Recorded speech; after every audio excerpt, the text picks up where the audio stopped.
Salut à tous, donc aujourd'hui je vais vous parler d'ordinateur avec ce nouveau HP. On va essayer de voir ensemble comment je l'utilise pour les photos et pour les vidéos, que ce soit à la maison ou en voyage. C'est parti!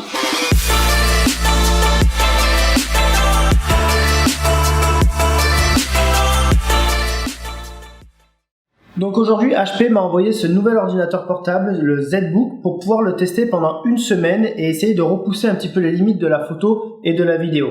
Alors pour moi c'était un peu particulier parce que j'avais pas l'habitude de travailler sur ce genre de machine. C'était aussi nouveau pour moi de pouvoir tester cette nouvelle interface sur laquelle je n'ai aussi pas l'habitude de travailler et de pouvoir voir si ça pouvait me correspondre dans un futur proche. Parce que voilà, j'ai des besoins maintenant au niveau des capacités pour mon ordinateur. J'ai besoin d'une vitesse qui est vraiment très importante. Vous allez voir ensuite, on va tester des fichiers 4K sur tout type de support. Et on va aussi voir en photo la qualité des images qu'on peut retirer. Et je pense que j'ai été vraiment très surpris en fait de cette machine. Et on va voir déjà maintenant un petit peu ensemble comment on peut gérer ça en photo et en vidéo. Donc c'est un ordinateur qui est ultra boosté et on va voir un petit peu comment il fonctionne sur mes logiciels. Donc moi j'utilise Premiere Pro et Lightroom. Donc Premiere Pro pour les vidéos, Lightroom pour les photos. Et on va voir un petit peu comment il réagit à tout ça. Pour commencer, on va déjà regarder les caractéristiques de cet ordinateur et voir à quel point il est puissant. Alors c'est peut-être parfois ultra technique comme terme, mais au moins vous allez avoir une notion un petit peu de la vitesse de cet ordinateur si vous vous y connaissez un petit peu ou pas. Alors au niveau du processeur, c'est un Intel Core i7 8e génération, donc on a aussi l'autocollant ici qui le dit, et 2,6 GHz à 2,59 GHz. Ensuite, au niveau de la mémoire RAM installée qu'il y a sur cet ordinateur, on est à 32 Go RAM, donc ça c'est vraiment très puissant pour un ordinateur portable.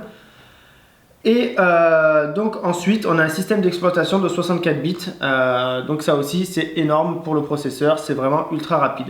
C'est un ordinateur qui est assez lourd, faut pas se le cacher, il est assez gros, donc c'est un 17 pouces forcément. À savoir aussi que plus l'ordinateur est grand, plus vous pouvez intégrer de choses à l'intérieur. Mais c'est un ordinateur avec lequel je vais pouvoir travailler aussi bien à la maison avec une grosse rapidité et aussi bien en voyage. Alors c'est sûr qu'en voyage c'est peut-être pas forcément le plus pratique, mais au moins vous avez vraiment un ordinateur qui est ultra boosté et que vous pouvez utiliser que ce soit à la maison ou en voyage. Donc on va revenir un petit peu maintenant sur les logiciels que j'utilise et on va commencer par la photo. Et alors le gros avantage en fait de cet ordinateur, c'est son écran qui est mat. Moi j'aime beaucoup et donc qui permet d'avoir au niveau des couleurs une vraie réalité en fait des couleurs. Et donc ça c'est très important parce que ce que vous voyez vraiment sur vos écrans, c'est ce que vous allez avoir ensuite si vous faites imprimer vos photos. Donc vous avez vraiment une calibration qui est déjà faite, qui est super bien. Donc là on va partir sur une des photos, deux photos par exemple que j'ai fait à Venise et vous allez voir, donc là on part sur deux fichiers RAW qui ont été shootés avec un Canon 1DX Mark II. Et donc là donc on a les couleurs d'origine avec des couleurs qui sont très plates et on va y appliquer certains de mes presets que j'utilise, donc par exemple celui-là. Et là donc voilà, là on a vraiment une belle image avec les couleurs qui sont assez vives mais réalistes. Voilà, donc sur Lightroom le plus important c'est pas non plus la rapidité parce qu'on peut le voir que sur d'autres ordinateurs ça peut plus ou moins aller assez vite. Normalement il n'y a pas trop de problème de réactivité sur les réglages. Ici on peut faire un test avec par exemple l'exposition, on voit que voilà, tout se fait en temps réel, donc ça aussi c'est important de pas avoir de latence. Et donc j'insiste principalement sur les couleurs qu'on a, ce sont vraiment les couleurs réelles et cet écran mat déjà permet aussi de moins fatiguer les yeux quand on travaille longtemps devant l'ordinateur qu'un écran brillant. Donc voilà, ça c'est le gros atout qu'on peut avoir, qu'on va avoir donc sur tout le reste, aussi sur les autres logiciels. Donc là on va pouvoir switcher et passer sur Premiere Pro et vraiment voir maintenant la rapidité des processeurs avec des fichiers 4K. Donc là ici dans une timeline que j'ai créé un premier projet avec un fichier de caméra Red Gemini. Donc c'est un fichier qui a été filmé en 4K 120 images secondes. Et on va pouvoir voir, donc dès qu'on presse entrée, que tout est en temps réel. Alors là, bon, le fichier est vraiment au ralenti, mais si on peut regarder les vagues, rien n'est saccadé, tout est en temps réel sur un fichier 4K provenant d'une RAID. Et au contraire, maintenant, on va aller voir d'autres fichiers que vous avez peut-être plus l'habitude d'utiliser, qui sont des fichiers GoPro ou des fichiers DJI ou des fichiers MP4 ou .move de vos DSLR. Et là, en fait, ce sont ces fichiers-là qui sont, eux, plus compressés, alors qu'on a l'impression, comme ils viennent de caméras moins chères, etc., ou plus compressés, on pense que ça va être plus facile à lire sur l'ordinateur. Et bien, au contraire, c'est vraiment sur ça qu'on va insister. Là, on va utiliser donc les fichiers GoPro, Mavic, DJI et Canon en 4K et on va voir en fait, et c'est là que normalement vous avez des problèmes si vous avez déjà pu essayer souvent un fichier 4K GoPro ou Mavic, car ce sont des fichiers les plus compressés, lag un petit peu en preview ou dans vos logiciels. Donc là, c'est ce qu'on va tester. On va aller directement commencer avec un fichier Mavic ici, donc pareil, tourné en Islande, et vous voyez que déjà juste la prévisualisation sur le logiciel sans retouche, sans rien du tout, est absolument parfaite. Il n'y a aucune latence dans les images. Donc maintenant, hop, on va sélectionner une partie de la vidéo, comme ceci. On arrête, on va la sélectionner, on va la mettre dans notre timeline juste à côté. Et là, pareil, on va mettre entrée et en vitesse réelle. Rien ne lag sur l'ordinateur. Donc ça, c'est vraiment une vraie valeur ajoutée et surtout qu'on va pouvoir travailler parfaitement. Alors ici en qualité, j'avais mis demi.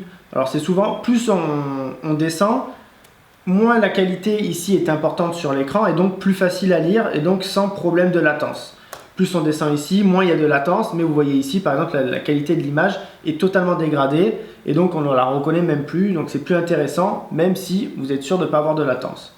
Mais ici l'avantage c'est que maintenant on va essayer de travailler en vitesse intégrale, donc vous allez avoir ici la full qualité de votre image.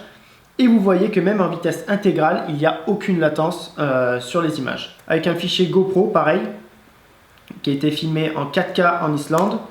Hop, on met play. Et là, ben voilà, vous voyez que le fichier en lui-même, ici, ne lag pas. Vous voyez les vagues, tout est parfait. Et de ce plan GoPro, qui aussi en vitesse intégrale, ne lag pas. Donc là, on a fait les tests avec les deux fichiers les plus compressés qui puissent exister au niveau de la vidéo et en 4K. Donc aujourd'hui, ben voilà, on peut se dire que cet ordinateur est assez puissant pour faire vos vidéos. Donc maintenant, on va regarder avec un autre type de fichier qui est un fichier donc, provenant d'un Canon 1DX Mark II filmé en 4K en .mp4 ou en .move selon ce que vous avez mis, mais c'est à peu près la même chose. Et donc on regarde en direct et ce rush, vous pouvez voir qu'il n'y a aucune latence, que ce soit sur le mouvement de la personne, sur les vagues derrière. Voilà, le mouvement est nickel.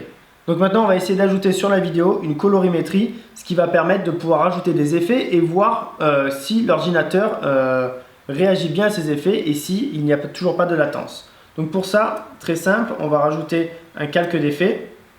On valide avec la séquence, on le met par-dessus et c'est sur ça qu'on va faire notre colorimétrie.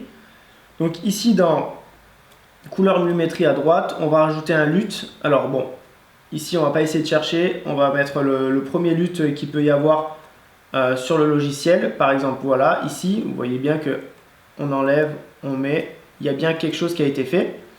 Et on va voir maintenant si, avec cette colorimétrie, plus ou moins, le logiciel l'accepte sans problème et sans latence. Donc ici, sur la vidéo RAID, on peut voir qu'il n'y a aucune latence encore. Regardez, l'eau est parfaite. Ensuite, sur le plan Mavic, aussi, aucun problème. On va voir sur le plan GoPro, parfait, aucune latence sur les images GoPro. Et ensuite sur Canon, pareil aussi, aucune latence. Donc là on a rajouté un effet de couleur et pas de problème. Donc maintenant on va essayer de repousser encore plus les limites de ce logiciel et on va essayer de voir si en temps réel ils sont capables de pouvoir lire par exemple deux fichiers 4K. Ici donc avec deux fichiers 4K en temps réel plus deux colorimétries, ben, vous n'avez pas de problème sur le fichier RAID qui lui est toujours en vitesse réelle. On va voir un petit peu plus loin. Maintenant avec le plan DJI, pareil, aucun problème. Plan GoPro, encore une fois, aucun problème. Et on va voir ensuite avec le plan Canon, pareil, aucun problème. Donc là, en temps réel, vous avez deux plans 4K plus deux colorimétries. Donc voilà, ça prouve vraiment la rapidité de cet ordinateur, des processeurs Intel qui a été mis à l'intérieur. Pour en venir à ma propre expérience et vraiment ce que j'en pense de cet ordinateur, pour être honnête, j'ai trouvé une machine qui était vraiment ultra rapide, qui pouvait correspondre vraiment à mon travail. Alors comme je l'ai dit déjà, c'est vrai que c'est une grosse machine c'est un peu lourd. Alors pour le voyage, c'est un peu compliqué. Mais en fait, il y a vraiment un compromis qui est vraiment énorme, et surtout au niveau du rapport qualité-prix. Après, c'est l'interface.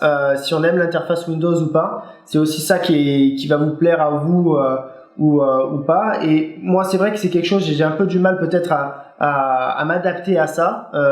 Mais je pense que concrètement, par rapport à tous les atouts qu'une machine comme ça peut proposer, je pense qu'on peut, à mon avis, s'adapter à l'interface, qui n'est plus trop un problème derrière. Parce que quand on voit la rapidité d'exécution, c'est vraiment impressionnant.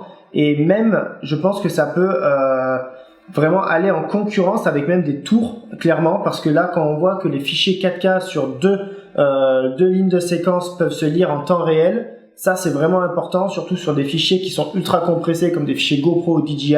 Et pour nous, les réalisateurs, les vidéastes, etc., c'est vraiment un gros problème. Et aujourd'hui, voilà, moi je pense que ils sont arrivés à quelque chose de vraiment, vraiment très très bien avec ce ZBook.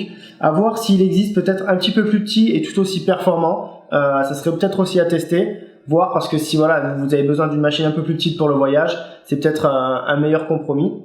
Mais voilà, pour en finir, moi je pense vraiment que c'est un super compromis, et à mon avis, c'est peut-être quelque chose sur lequel je vais passer dans un futur assez proche.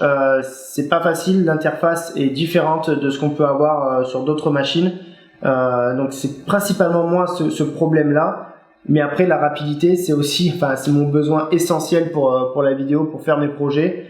L'écran mat aussi, c'est vraiment quelque chose qu'on n'a pas sur tous les ordinateurs, et pour les yeux, quand on travaille beaucoup dessus, ça aussi c'est un gros atout.